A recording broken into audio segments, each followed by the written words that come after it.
Get ready for the dictation. Start.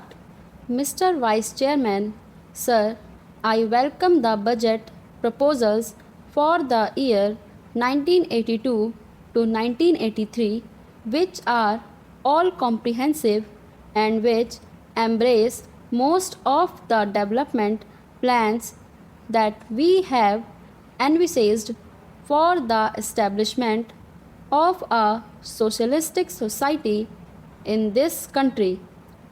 In spite of the taxation and the introduction of fresh duties, we find that the finance minister has succeeded in disturbing only a microscopic section of the people of this country to extract sufficient funds for our schemes.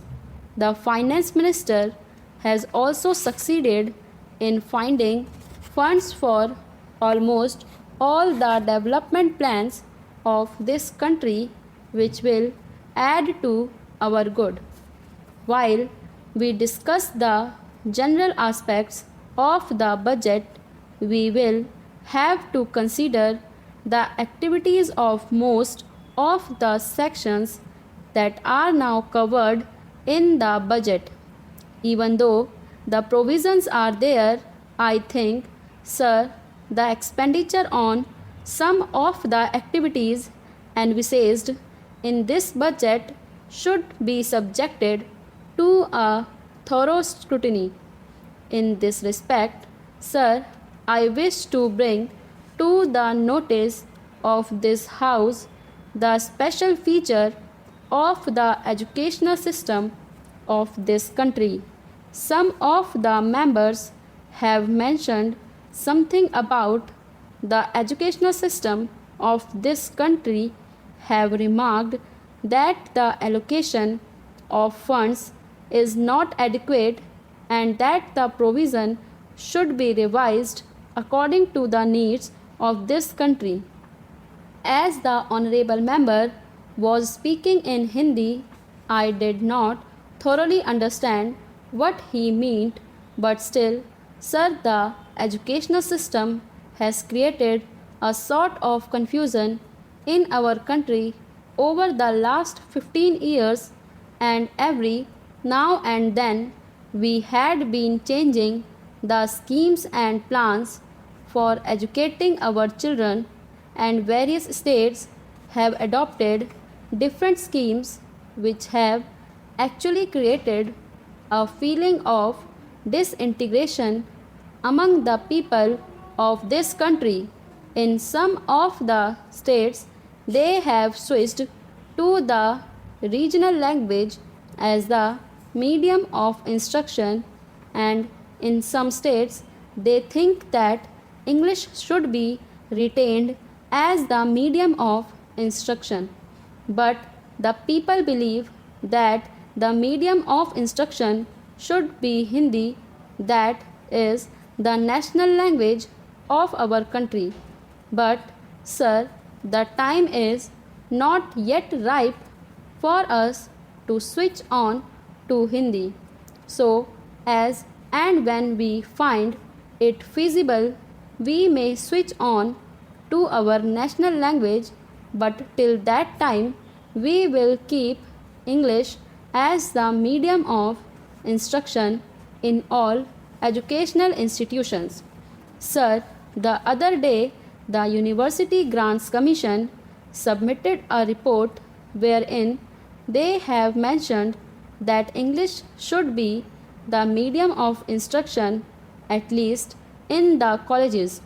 Sir, it is my opinion that English should be retained in this country for years to come, till we find that we could translate all the essential books on science and technology, etc., into Hindi, which should be able to help us in educating our boys, especially in the technical institution, through Hindi as the medium.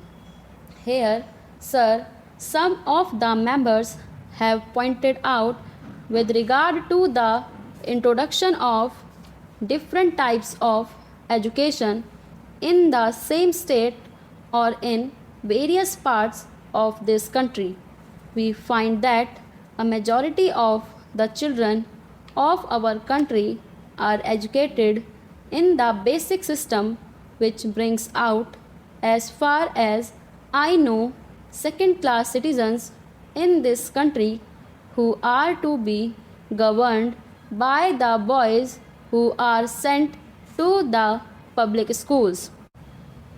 Most of the children of the haves are sent to the public schools and they are imparted expert training, and when they come out they are definitely superior to those boys who undergo this basic system of education. If this basic education is considered to be the best for the development of our country in the socialistic way, we will have somehow or other to find some better means of imparting education whereby they will be able to compete with the students who are now undergoing training in the public schools. Unless we do it, we will be creating, as I previously mentioned, a second class of citizens in this country. I hope the authorities who are concerned with the planning of education in this country will review their schemes according to the suggestions that I have put forth now. In the game way, sir, our country is mainly depending on our agriculture and industries for the development of our economy. But the agriculturists are an ignorant section of our people who do not find, in spite of the development in that sector of our economy of high production, a better income as the industrial section is having in this country. The industrial section is fast improving and their standard of living has gone high. At the same time, in spite of the better production in the agricultural section, the agrarian population has not come at par with the industrial section of this country. In the same way, industrial laborers are organized. Most of them are given so many benefits and advantages according to the legislation that is passed for the betterment of industrial laborers of this country.